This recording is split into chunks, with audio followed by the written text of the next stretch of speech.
Alguma vez você já ouviu a expressão dia de repouso? A Bíblia se refere ao sétimo dia, dedicado especialmente a Deus. Para o Islã, esse dia especial é sexta-feira. Para o judaísmo, sábado. E para a maioria dos cristãos, é o domingo.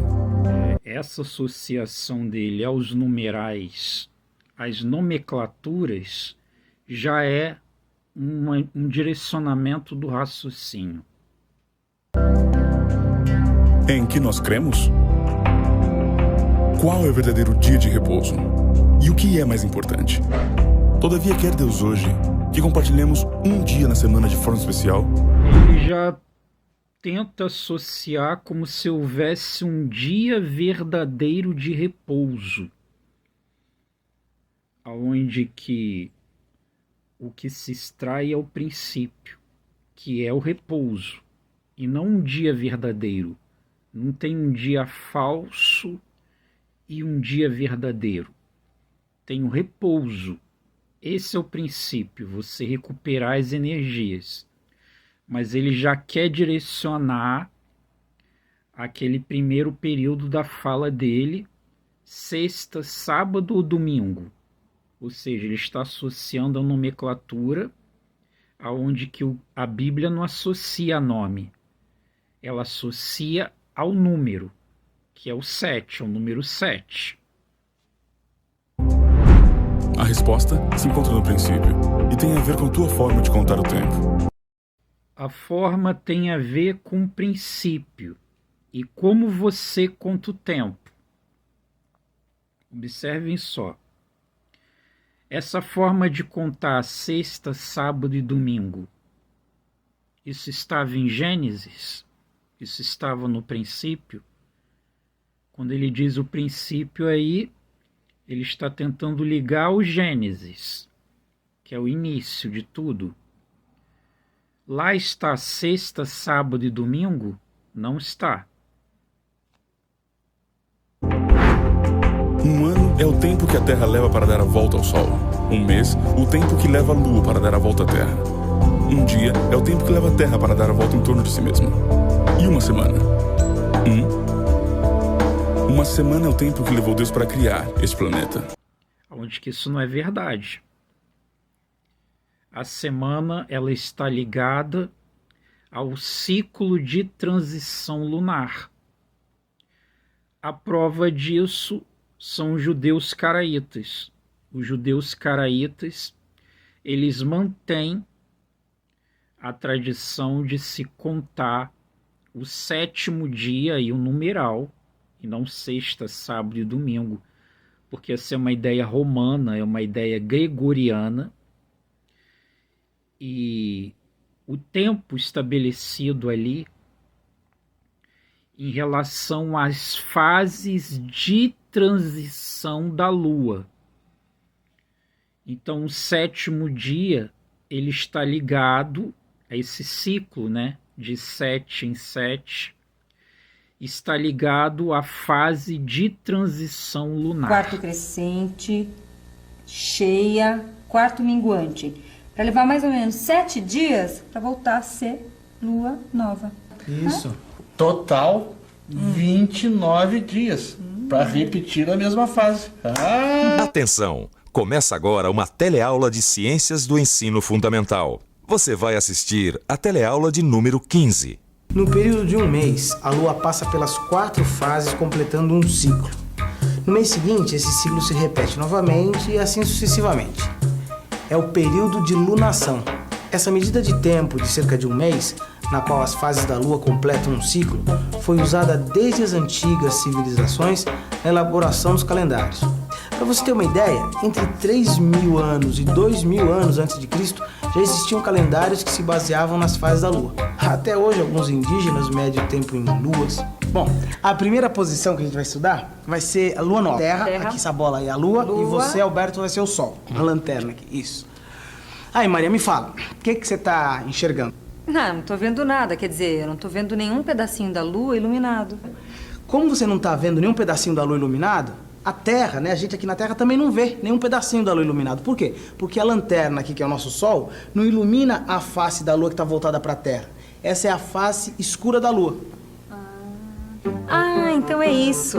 A lua nova acontece quando o Sol, a Lua e a Terra ficam de tal forma dispostos que nós não podemos ver daqui da Terra nenhuma porção da lua iluminada. Isso. Agora, digamos que já tenha passado assim uns 7, 8 dias, tá? Aí a Terra e a Lua giram 90 graus.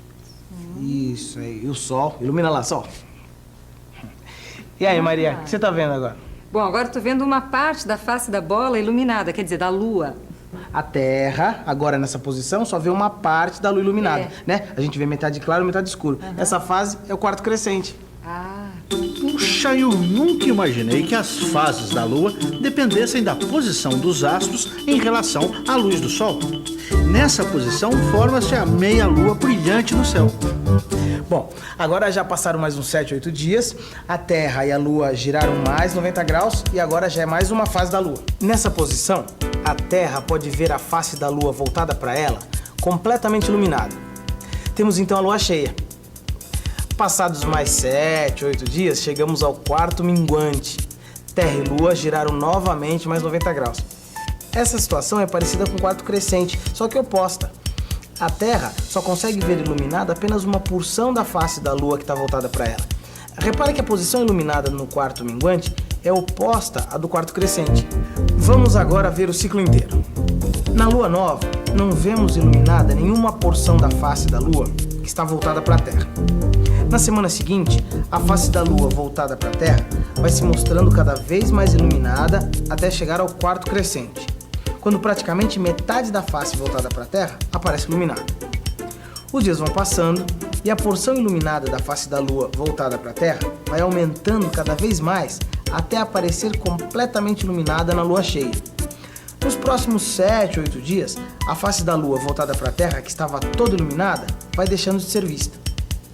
Parte da face vai ficando escura até chegar ao quarto minguante, metade clara, metade escura.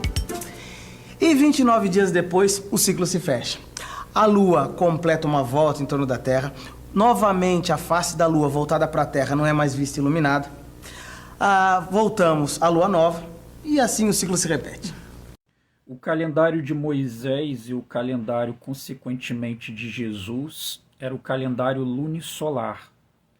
Os romanos não adotavam esse calendário.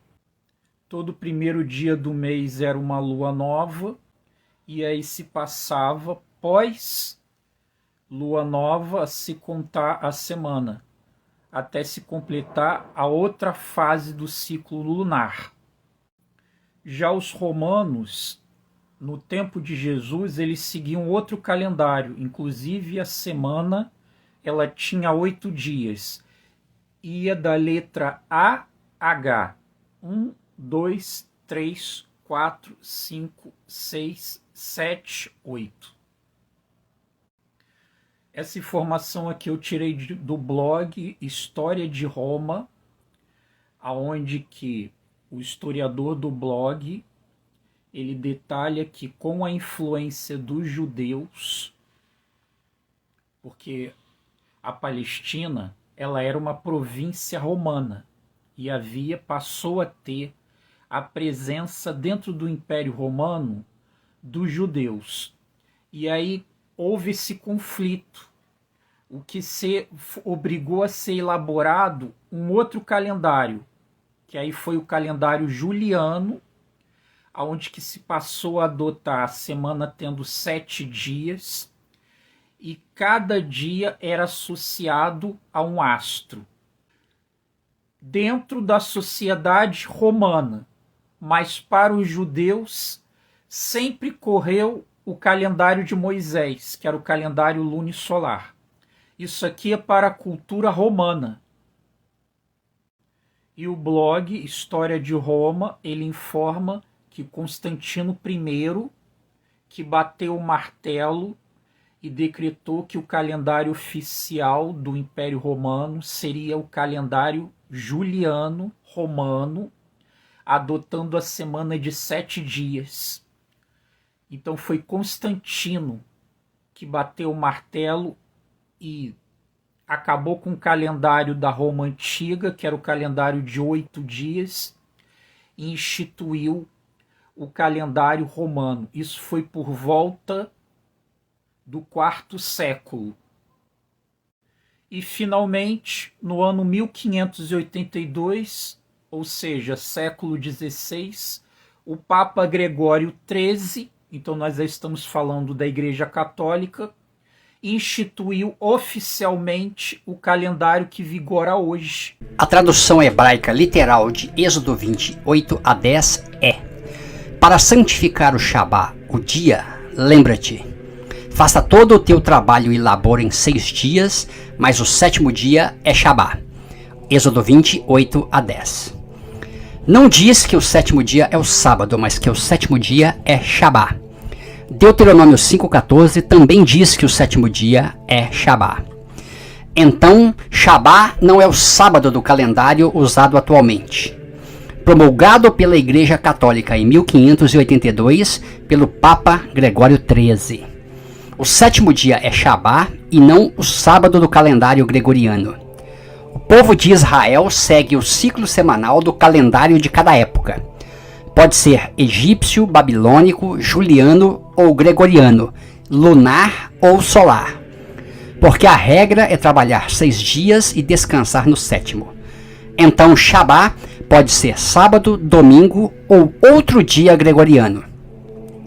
O lembra-te não é lembrar de um suposto sábado esquecido, mas sim lembrar da regra do Shabá dada ao povo de Israel, que é trabalhar 6 dias e não 5, como a maioria faz, mas o 7º dia é Shabá, qualquer dia da semana. Não é o sábado do calendário do Papa Gregório XIII. Por isto, o povo de Israel usa o calendário judaico sem problemas, porque o 7º dia é Shabá para quem está no Pacto do Sinai. E pode ser qualquer dia de qualquer calendário. Pode ser domingo, sábado gregoriano ou dia de Saturno americano, Saturday. O Pacto de Cristo não tem o Shabá do Pacto do Sinai, porque um faz diferença entre dia e dia, mas outro julga iguais todos os dias. Romanos 14:5.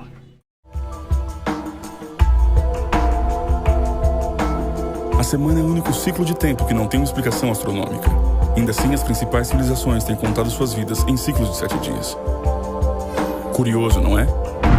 Ou seja, ele primeiro direcionou um foco, todo um raciocínio. Ele já preparou todo o terreno, já criou ali associações. Olha, não está ligado a nenhum astro, onde que isso não é verdade, porque os judeus caraítas, eles contam através do tempo de transição, das fases de transição da Lua. E os caraítas foram a base que os adventistas utilizaram. O Yom Kippur, que caiu no 22 de outubro do ano 44 do século XIX, tem por base a contagem dos caraítas. Não é a contagem dos ortodoxos, que os ortodoxos eles estão debaixo do calendário gregoriano. Os caraítas não. Os caraítas eles seguem como está em Gênesis, pelo campo observacional. E a forma deles contarem o tempo, os adventistas está no Verdadeiro Clamor da Meia-Noite, o livro de Samuel Snow, o livro adventista, que foi usado como base para se chegar à data de 22 de outubro de 1844. Então, como é que é isso aí? A contagem dos caraítas serve para determinar quando que o santuário, quando que houve a purificação do santuário, mas não serve para determinar o ciclo semanal. Os próprios adventistas assumem que essa é a forma bíblica, a forma que os caraítas contam tempo, é a forma bíblica. Bom, Shalom Lacola. Como eu já me apresentei aí, sou judeu, sim, praticante da Torá. E relativo ao Shabat, como disse o rapaz aí em cima, eu guardo o Shabat, não sábado. Sábado é de fato o calendário romano, quer seja juliano, quer seja gregoriano. A última vez que o Shabat foi ordenado foi há 3.370 anos atrás e não existia esse calendário. Portanto, a única referência que se tinha era Breshit 1.14, ou seja, Gênesis 1.14 em diante, que diz que os luzeiros é o que servia para sinais dos dias, festas, anos e estações. Portanto, Shabat é de acordo com os luzeiros. No caso, será Shabat lunar. Esse é o que eu gosto. Shabat só tem sentido se a pessoa entender a origem. A origem é, você trabalha 6 dias e no 7º dia descansa. Teve um áudio aí do Geórgios, com razão. Shabat pode cair numa segunda, numa terça, numa quarta, numa quinta, numa sexta, numa sábado, num domingo, em qualquer dia da semana. Essa questão de segunda, terça, quarta, quinta, sexta, sábado, domingo não existe na escritura. Não existe nenhuma menção disso na escritura. Era sempre lunar. Primeiro, segundo, terceiro, quarto, quinto, sexto e 7º dia lunar. Não existia nenhum outro calendário para se guiar. O que eles tinham em mãos era o Breshit, o Gênesis. Gênesis 1.14 em diante é bem claro. Os luzeiros são para marcar dias, estações, festas e ano. Então são os luzeiros que marcam. Um luzeiro é chamado de sol e outro luzeiro é chamado de lua. Então o calendário era lunisolar. Simples. A ideia de Shabat parte do Egito, inicialmente. Tá? A origem da palavra Shabat é Shev, que quer dizer sente. Então se eu disser Shev Bakser, eu estou dizendo sente na cadeira. Então Shabat quer dizer sentada. Pronto. No Egito, só quem guardava Shabat eram os nobres. Funcionava assim. No Egito funcionava assim. Viu o sol, trabalha. Não viu o sol, não trabalha. Então trabalhava-se 12 horas e descansava-se 12 horas. E o Shabat era só para os nobres. Os escravos, os servos, os trabalhadores, só descansavam 5 dias no ano.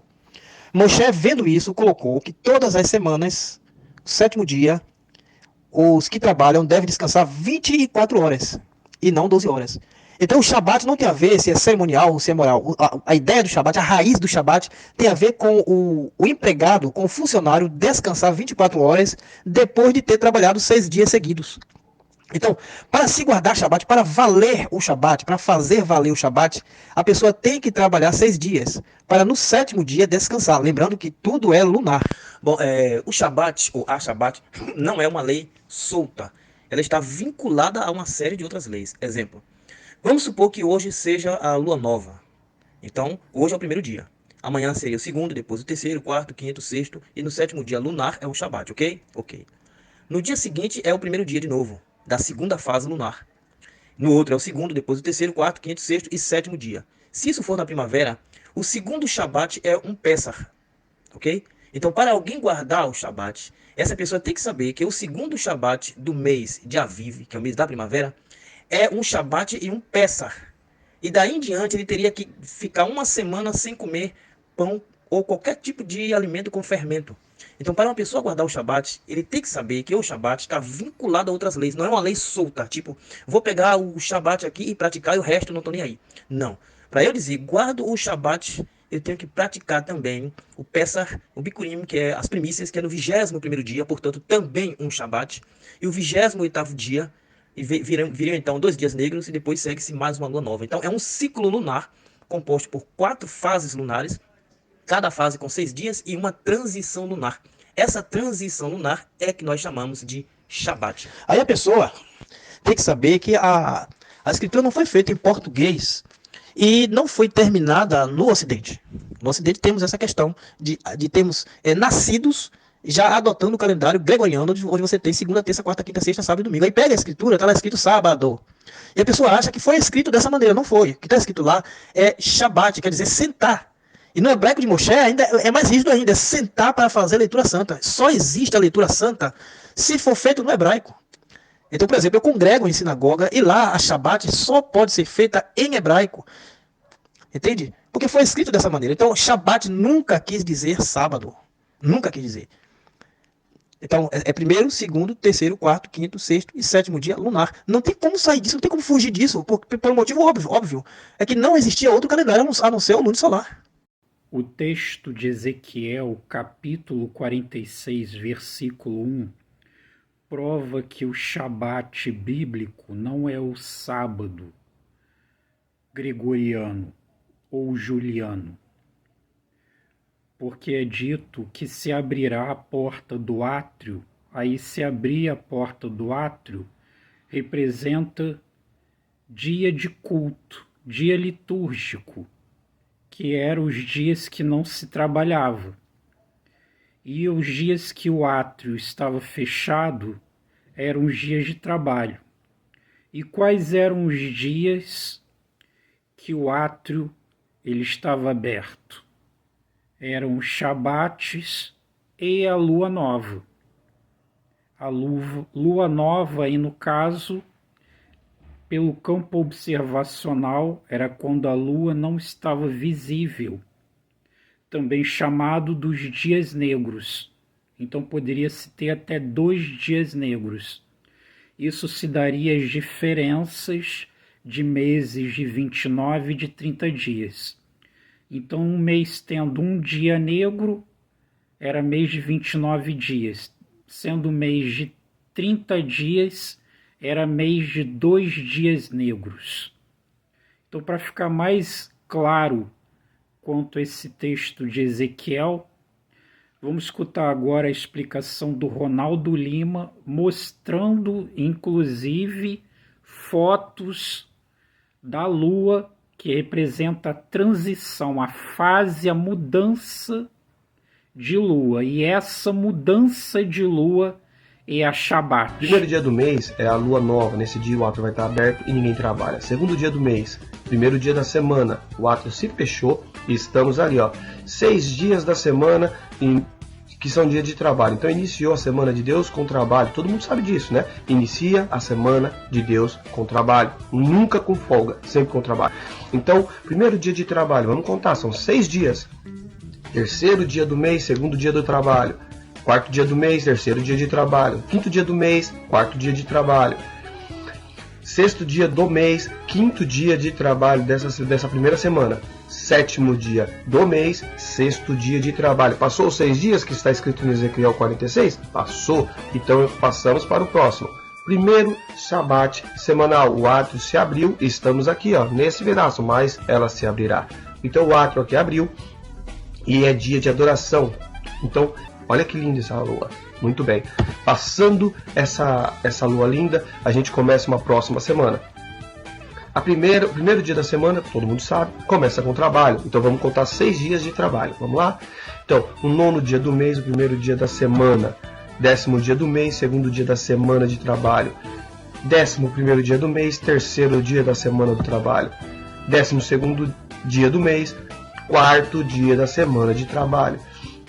13º dia do mês, quinto dia da semana de trabalho. 14º dia do mês, sexto dia da semana de trabalho.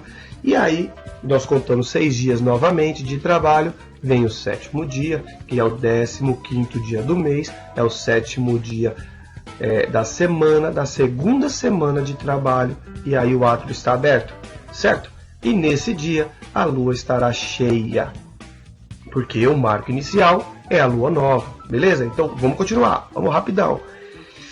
Terceira semana, o início, como sempre, de trabalho. 16º dia do mês, primeiro dia da semana de trabalho. 17º dia do mês, segundo dia da semana de trabalho. 18º dia do mês, terceiro dia da semana de trabalho. 19º dia do mês, quarto dia da semana de trabalho. 20º dia do mês, quinto dia da semana de trabalho. 21º dia do mês é o 6º dia da semana de trabalho. Contamos 6 dias? Contamos, olha que maravilha. Contou exatamente 6 dias. Aí você tem o 7º dia. O átrio estando aberto é dia de adoração. Muito bem. E nesse dia, pelo fato da lua ser o ponto inicial, a lua vai estar inevitavelmente nessa situação, com um sinal visível no céu, para que todo mundo se oriente e consiga guardar o verdadeiro Shabat. Então, passando esse dia, começa a quarta semana de trabalho. 23º dia do mês, primeiro dia da semana de trabalho. 24º dia do mês, segundo dia da semana de trabalho. 25º dia do mês, terceiro dia da semana de trabalho. 26º dia do mês, quarto dia da semana de trabalho. 27º dia do mês, quinto dia da semana de trabalho. 28º dia do mês, sexto dia da semana de trabalho. Contamos 6 dias, o próximo entra de novo. E nesse dia o átrio estará aberto. É o quarto Shabat do mês. E tem o dia de adoração e ninguém vai trabalhar, beleza? E nesse dia a lua vai estar assim, ó, quase se findando, e na perspectiva de mais uma nova lua para iniciar de novo o ciclo. Então, fechando aqui, todos os Shabat que está escrito na Bíblia, eles têm dia fixo. É o 8º dia do mês, é o 15º dia do mês, é o 22º dia do mês e o 29º dia do mês. Então, aonde você vê na Bíblia 8, 15, 22 e 29 dia do mês, está se tratando de Shabat, beleza?